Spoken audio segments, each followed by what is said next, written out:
Credit.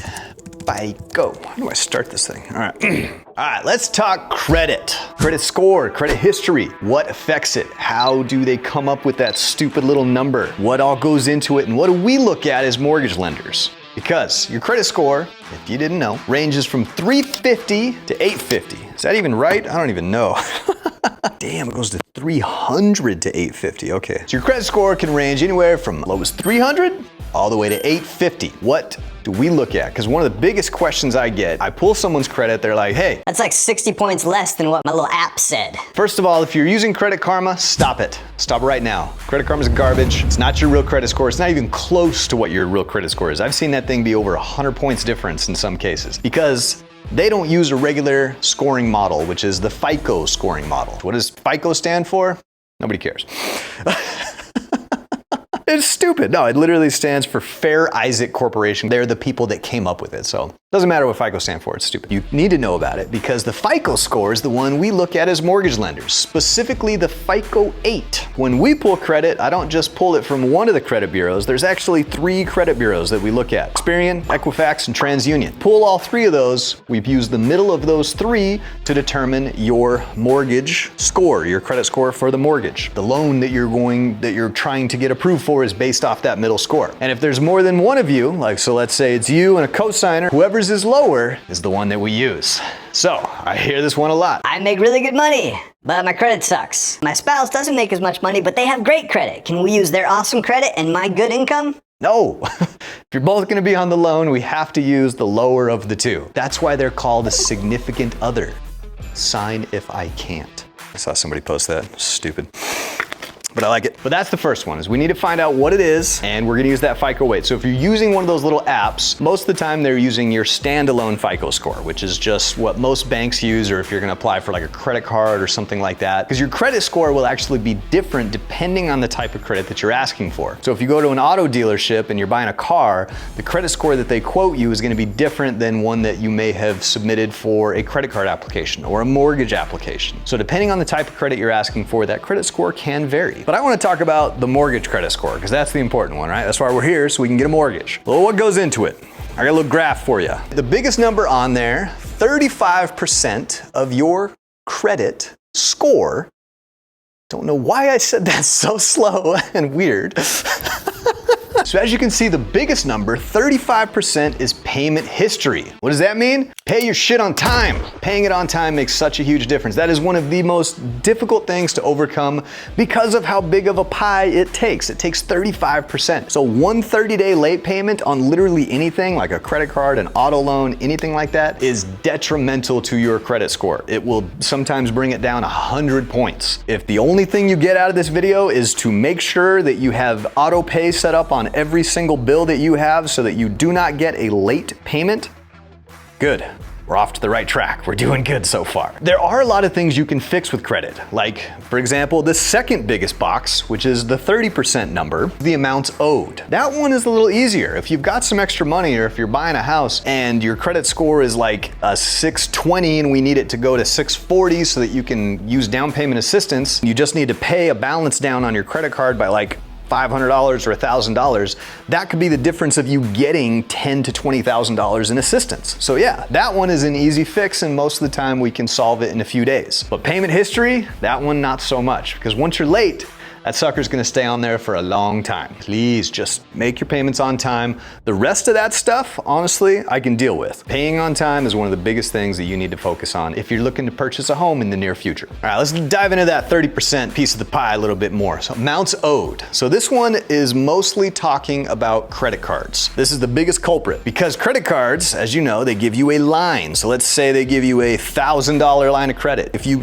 go out and spend $1,000 on that $1,000 limit credit card, it's maxed out. It's at 100%, and that is going to take your credit score down. Honestly, anytime those balances are above 30%, it's negatively affecting your credit. You typically don't ever want to spend more than 30% of the available credit that you have on those credit cards if you're trying to better your credit score. The sweet spot is 10%. If you can keep them around 10%, so let's say it's a $1,000 limit on that card, if you can only charge around $100 a month on that thing, use it and pay it every single month, that will help boost your credit really, really fast. It's one of the greatest hacks out there. And let's say you are newer to credit. This is another little hack. If you are newer to credit and you can't qualify for a credit card quite yet, talk to your parents or somebody that you know that has a good credit card that's not maxed out, that's below that 30% limit, because they can add you as an authorized user. Or parents with younger kids, you can add your children as authorized user on those credit cards to help start building their credit before they even turn 18. That's a great little hack, and you don't even have to qualify for that. Like if I were to call my credit card company and say, hey, I want to add an authorized user, I give him my son's name, he doesn't have to go through any sort of approval process for that to happen. It just gets done, and then it starts reporting to his credit. Pretty cool, right? If you need to be one of those people that needs to build credit a little bit faster, maybe you're on a time crunch, rent's about to increase, whatever the situation, you can have your parent or somebody or a good friend, honestly anybody. You don't even need like a copy of that credit card. If they just want to add you as a user, not let you use the account, I mean, that'd be a really good friend to let you max out their credit card, but I don't know how many people are gonna do that. But just have them add you and then don't even get a copy of that card. It'll just start reporting to your credit. And the best part is, the older that card is, it'll basically backdate to when it was opened so that you kind of get a little extra history in there because of how that works. Credit's weird like that, but the authorized user is a great hack. Oh, here's another little fun fact about credit. It's super weird. When you're newer to credit or, let's say you're younger and you haven't had a credit card for very long, you don't want to pay it off in full every single month. I know that sounds weird, but you always want to leave a tiny little balance on there. I know some people that they'll use their credit card and then they'll just go and pay it off right away. If you do that, it doesn't even have time to report to credit. The credit bureau doesn't even think you're using your credit card. It basically sits there at zero, and when your credit card's not being used, you don't really get any credit for it. So it's not helping your credit in any way when you're leaving it at a zero balance. I know they say, credit cards are bad, but if you use them smartly, they can be great. What I always recommend is paying it off minus like $10. That way you're not paying a ridiculous amount of interest or whatever. It's just something on there so it still gets reported to credit and it's helping your overall score. Because as you can see, takes up 30% of that number. All right, so let's dive into some of these other smaller ones. 15% of your credit score is made up with the length of your credit history or how long you've had a certain account. Now again, if you're younger, that's kind of tough, right? You can't fast forward in time and just make it go faster. But the sooner you can get credit, the better, because they do take that into account. Someone that's had a credit card in good standing for 20 years compared to someone that's had it for 3 months, there's obviously gonna be a different credit score involved there, and that's why. But again, only makes up about 15%, not a huge chunk of it. Two big ones are making those payments on time and utilizing credit smartly. And then we got another 10% for new credit. I hear this one a lot. Are you gonna do a hard pull on my credit because I don't want my score to go down? Yes, I'm gonna do a hard pull. That's the only way to get you pre-qualified. That's the only way we're truly gonna know. And guess what? With mortgages, it's okay. One of the laws that they passed after the crash and they had to redo all the mortgage rules for everybody was they allow you to shop around with several mortgage lenders. And this is something I recommend. You always wanna make sure you're getting a good deal. So if I quote you a rate and then you go and talk to another mortgage lender and they quote your rate and they pull credit and this other one pulls credit, if you're doing that all within a relatively short amount of time, like within a couple of months, every 90 days, the credit bureau is gonna go in and they are gonna look at all of those inquiries and they're gonna see all of them that come from mortgage lenders. And if they were within that 90-day period, they roll them all together and they get counted as one single inquiry so it does not negatively affect your credit. There still might be a short-term dip in it. So, we're talking a few points in most cases.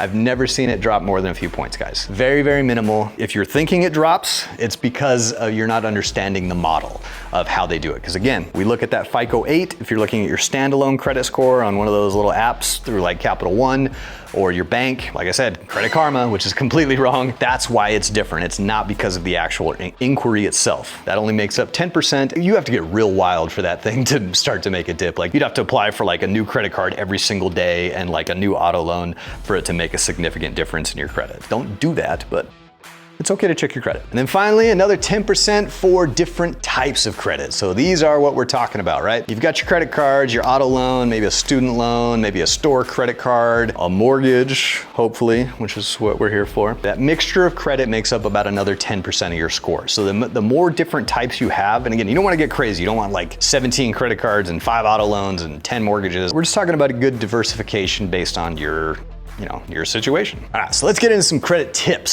stuff that is important that you need for either the mortgage loan, because as you know, depending on what type of mortgage you're looking for, your credit score is going to make a big impact on that. I know the biggest one that I talk about is down payment assistance. I love down payment assistance, but it does require a little bit higher credit score. Most of them start at 620. There are others where it's like 640, 660. So if you're in that mid 600 range, I can work with. And if it is too shy for a down payment assistance program, that's okay. I have an in-house credit repair guy. He will look at your situation. He'll get back to you right away, tell you what you can expect the score to be, what steps to take, and how long it will take. We had a client that just did this recently, and I mean, they weren't eligible for the down payment assistance program. But after talking with this guy, we found out all they had to do was open up a small credit card. So literally they didn't even have to spend any money. They literally had to get into a little more debt, boost their score up by like 30 points, and then they qualified for down payment assistance. So sometimes it's that simple. I had another guy where the same thing, he was at a zero balance on his credit card and he needed to charge 10 bucks to it to get his score up 20 points. Credit's weird, so don't think on it too much. The biggest thing you do want to do though, is you want to make sure whatever's currently being reported to your credit is accurate. So when was the last time you looked at your credit report? If it's been over a year, it's time to look at it. You want to look at your credit report at least once a year. And the good news is it's completely free for you to do it. No, you don't even come to me to do it. There's an actual website, www.annualcreditreport.com. So if you have not seen your credit report or have you not used that website in the past year, you are entitled for free as a consumer to a copy of your credit report at least once a year. So I strongly recommend, if you haven't done it in the past year, pull your full credit report, go through everything, make sure it is accurate. And if there is stuff on there that shouldn't be there, or maybe you don't agree with it, that's when you can call me and I can show you how we can either remove those items, get them disputed, or things of that nature. So pull it up first, see what's on there, and it'll give you your score at the same time. I feel like credit is probably the number one thing. Between that and the money for the down payment are the two biggest things that hold people back from buying. So if you do have a rough credit score, maybe you don't even know what it is, or you just think you have a rough credit score, let me take a look at it. Even if it is too low to be able to do the program that we want, there's options out there. And like I said, I have an in-house credit repair guy. He's not going to charge you anything up front. It's going to be a fee on the end once you buy your house, but he helped get you the house, so it's totally worth it, right? If you would like to take a look and see where you stand, you can do that with me through an application. On the description in this video is a link to my website where you can go and apply today. We can get that application started, find out exactly where your credit is, and if it does need a little bit of work, that's okay. I got you. We can help get it there and get you on the right track. If you're not quite ready to apply today, that's okay too. I have my free first-time homebuyer guide. Everything I went over in credit today is right here in this bad boy. So you can get a copy of this for free. Look it over yourself. There's a ton of great information in here. Link is right in my description. Just fill it out. You'll be able to sign up for it and it'll end up right in your email inbox with that free first-time homebuyer guide. Or if you do have a unique situation that's maybe not covered in the guide, schedule an appointment with me. The link to my calendar is right in there so you can find a time or a day that works good for you. We'll carve out 10 or 15 minutes, talk about your unique specific situation, and find a way to make you a homeowner. Let's do it.